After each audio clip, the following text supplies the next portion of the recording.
Hello friends, I am Aprati. Welcome back to our channel plants space. आज हम आपसे कुछ जानकारी एरेका पाम के बारे में शेयर करेंगे। ये प्लांट आपने सभी घरों में अक्सर देखा ही होगा।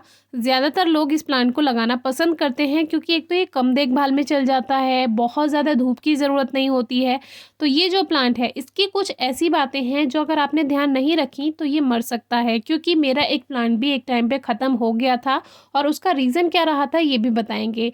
इसकी पत्तियाँ येलो होने लगेंगी या इसकी जो रूट पोर्शन है वो गल जाएगा। ये प्लांट हमने बाहर से मोटर रिक्शा नर्सरी से लिया था, जो कि कुछ दिन पहले आपसे शेयर किया था। तो आज इसकी मिट्टी ड्राई थी तो हमने सोचा आपसे शेयर कर देते हैं, क्योंकि अक्सर ये प्लांट ऐसी मिट्टी में लगा होता है जो बहुत ज़्यादा कठोर होती है। तो पहले इसके लिए मिट्टी बना लेते हैं। इसमें हमने 60% सॉइल ली है और 40% कावडंग यानी गोबर की खाद लिया है।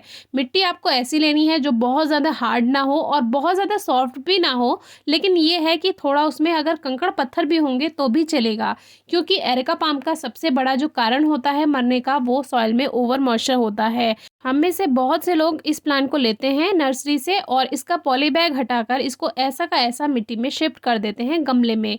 कुछ लोग ही होते हैं जो इसकी हार्ड सॉइल को हटाते हैं, लेकिन उसको हटाने की भी कोई ज़रूरत नहीं है। अब जैसे हमने इसमें ये 2 मुट्ठी थोड़े से कंकड़ पत्थर मिला दिए हैं, तो ये जो मिक्सचर बना है ये एरेका पाम के लिए बेस्ट है। ऐसे तो एरेका पाम को मॉइस्चर पसंद होता है, लेकिन जब ओवर मॉइस्चर हो जाता है तो इसकी जड़ें काली पड़ने लगती हैं और गल जाती हैं और फिर धीरे धीरे होकर ये पीला हो जाता है और सूख जाता है। एरेका पाम के छोटे प्लांट को कभी भी बड़े गमले में ना लगाएं। शुरुआत में उसको छोटे गमले में लगाएं, फिर जैसे जैसे उसकी रूट्स उस गमले में भर जाएंगी, जड़ें भर जाएंगी, फिर आप उसको नेक्स्ट ईयर नए बड़े पॉट में शिफ्ट कर सकते हैं। वैसे तो सर्दियां हैं, अभी हमें इस प्लांट को डिस्टर्ब नहीं करना था, लेकिन इसमें पानी देने में परेशानी आ रही थी। इसका जो हम वाटरिंग करते हैं वो पॉली बैग में होल्स होते हैं, वो सब बाहर निकल जाता है। आप चाहें तो एक बकेट में पानी भरकर इस प्लांट को मिट्टी सहित ऐसा का ऐसा डुबा दें, तो इससे भी आप प्लांट को पानी दे सकते हैं। लेकिन हमें थोड़ा डिस्टरबेंस हो रहा था तो हमने सोचा कि इसको पॉट में ही शिफ्ट कर देते हैं। अब सर्दियां हैं तो इसको मिट्टी तो हम हटाएंगे नहीं, क्योंकि अभी इसका ग्रोइंग सीजन नहीं है। तो हमने इसके लिए ये 7 इंचेस का थर्मोपॉट लिया। फिलहाल के लिए हम ये जो पॉटिंग मिक्स बनाया है इसमें ही इसको मिट्टी सहित रख देने वाले हैं। अगर ये वीडियो आप रेनी सीजन में देख रहे हैं तो कोशिश कीजिए कि मिट्टी सारी हटा दीजिए। जैसे हमने पानी में डुबोकर रखना मिट्टी को हटाना बताया हुआ है, उससे बिना रूट्स डिस्टर्ब किए वो मिट्टी हट जाती है जो हार्ड सॉइल है, और फिर आप इस पॉटिंग मिक्स में दोबारा से इसको ग्रो कर सकते हैं। लेकिन अभी ग्रोइंग सीजन नहीं है, इसीलिए हम ऐसा का ऐसा इसको शिफ्ट कर दे रहे हैं। जो नई रूट्स इसमें फैलेंगी वो अच्छे से फैल जाएंगी, पानी देने में भी हमें थोड़ी सुविधा रहेगी।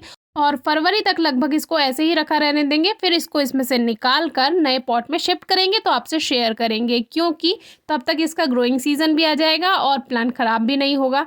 थोड़ी बहुत मिट्टी जड़ों में रहती है हार्ड, तो कोई ज़रूरत नहीं है उसको हटाने की। लेकिन अगर पूरी ही मिट्टी बेकार रहेगी, वेल ड्रेन नहीं रहेगी, तो उसमें पानी जमा होगा और उसी वजह से सॉइल में ओवर मॉइस्चर होगा और वही प्लांट गल जाएगा।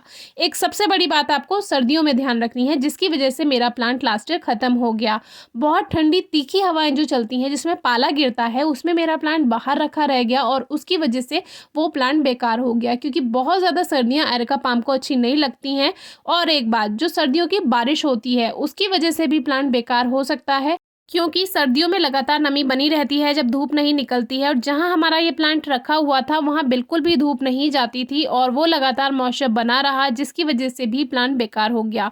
स्टार्टिंग में हमने उसमें कोई पत्थर कंकड़ ऐड नहीं किए थे, तो यही बात हमने इस प्लांट से सीखी कि इसके लिए भी कंकड़ पत्थर ऐड करना थोड़ा ज़रूरी है मिट्टी में। उससे जैसे हम सकुलेंट के लिए बनाते हैं या कैक्टस के लिए बनाते हैं, तो इसमें ये प्लांट बहुत अच्छे से चल जाता है। और आगे की अपडेट हम शेयर करते ही रहेंगे आपसे। लेकिन सर्दियों में इसकी पत्तियां खराब होने से बचानी है, तो इसको ठंडी हवाओं से आपको थोड़ा बचा कर रखना होगा।